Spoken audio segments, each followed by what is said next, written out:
সবাইকে good morning. আশা করি সবাই ভালো আছে। বড়দেরকে আমার প্রণাম, ছোটদেরকে আমার আন্তরিক ভালো আছে।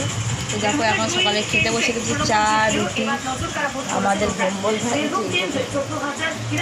এই যে মাছের তরকারি, এই যে চিংড়া পুঁটি মাছের ঝাল, আর এটা ছোট ভাজা, এটা হচ্ছে কাঁকড় ভাজা, এটা কুমড়ো আলু চচ্চড়ি। খেতে বসে গেছে। হাই করে দাও। হাই, ভম্বলটা গরমে পুরো ঘেটে গেছে, ওই জন্য হাই করতে পারছি না। তো চলো ভিডিওটা দেখো স্কিপ না করে।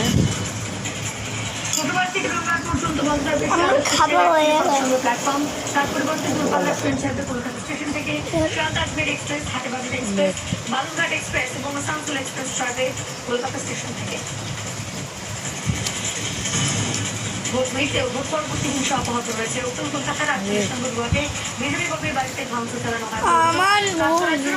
ঘরের আসবাবপত্র ভাঙচুরের পাশাপাশি প্রাণনাশের হুমকি দেওয়া হয় বলে অভিযোগ। ভোটের ফল প্রকাশ হতেই উত্তপ্ত মুর্শিদাবাদ রানীনগরের তৃণমূল সিপিএম সংঘর্ষ উত্তেজনা বিচার